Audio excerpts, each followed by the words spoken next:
Alright, I thought it was worthwhile making a short video on breaking out.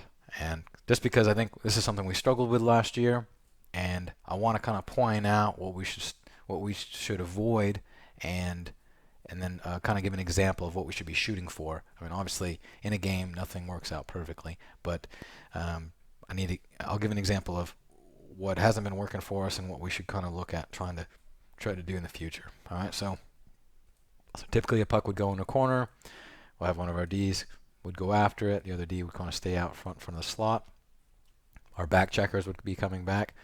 Um, Now, what would often happen is our D would gain control of the puck, and maybe he's under pressure or not. I'm not showing any of the offending players in here, but we get these our forwards would often start floating up very high without receiving the puck for quite a while.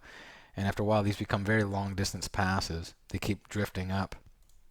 So this D's got a long distance pass possibly to this guy, up through the middle, which very low probability in many cases of this forward. At least at our level, these long distance passes are usually not successful, just because they have to be pretty hard passes, and at our level, not a lot of people successfully catch these passes, and we turn it over right away. So this is what we should start avoiding, this kind of a breakout, in my opinion. And I'm going to show an example of what we should be shooting for. Instead, we should have our forwards coming back.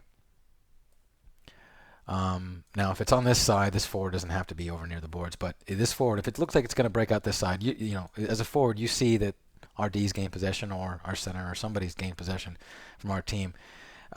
It could be this forward's gone back or something like this. It doesn't have to be always the D. But in this example, we've got a D. He's gained possession, and in a perfect situation, the forward here on the left side is able to get into position for this breakout, and this is really how low he should be. Maybe a little higher, maybe even a little bit lower. He's got a couple options depending on how the situation's developing, that he can skate down and gain some momentum when he receives that pass from the D, or he just stays stationary as he's waiting for the pass.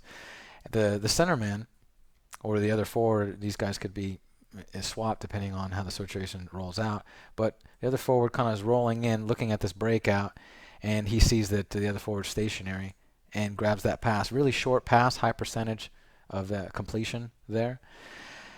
The far side, this forward here, during this breakout, if it looks like it's going to be successful, then he has a couple options. He can either curl over for a pass that may come from the centerman, which, if they've got a defenseman here who is trying to stop this, he may bank it off the boards here. In that case, this forward maybe try to pick that up off the boards.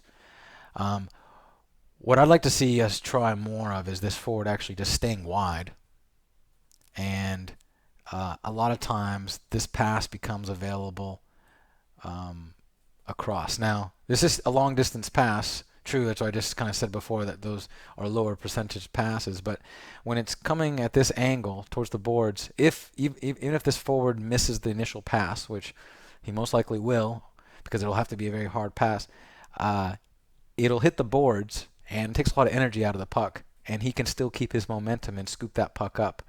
A lot of cases, the other defenseman, will be kind of, he may not be here, but he may be just kind of floating back, kind of in case the puck squeezes through here. Depending if he sees the breakout coming this way, he'll kind of back up this D.